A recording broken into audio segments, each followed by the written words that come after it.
The U.S. Judicial System's Crepuscular Nature by Joseph Snook, U.S.Observer.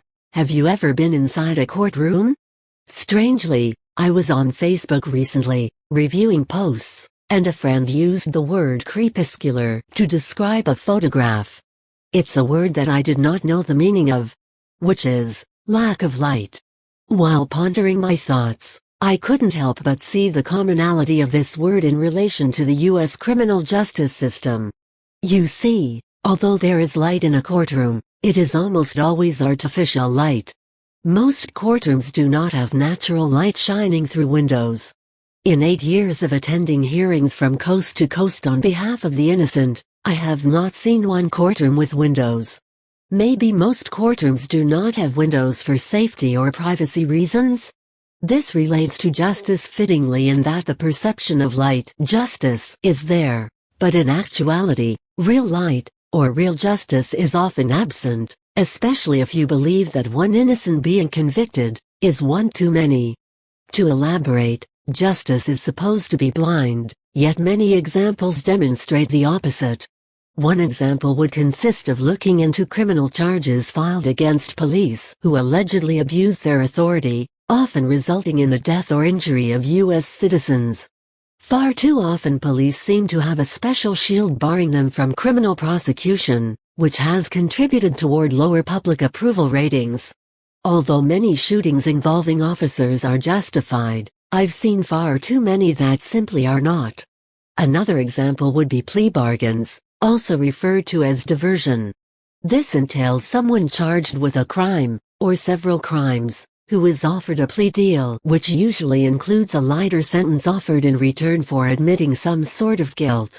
Some defense attorneys like this option because plea bargaining can expedite their caseload. Prosecutors like this tool because they would have you believe it saves money and lessens the court's burden. Is that necessarily true, or is that an artificial excuse to curtail real justice? These are questions that would seem more appropriate for someone who is actually innocent, but still facing charges.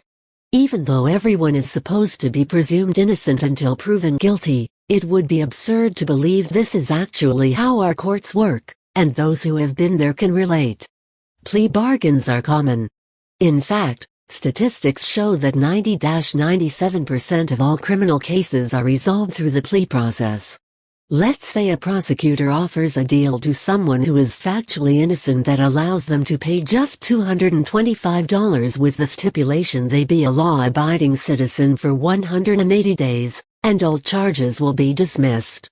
They then threaten that same person, writer it to them, that if they refuse the deal, they will be prosecuted to the maximum extent of the law, which in this case could be 10 years in prison, being a convicted felon, registering for life as a sex offender, the loss of voting power and gun rights, and much higher fines. Is that not crepuscular in nature, even abhorrent to the nature of justice? Who wouldn't take that deal?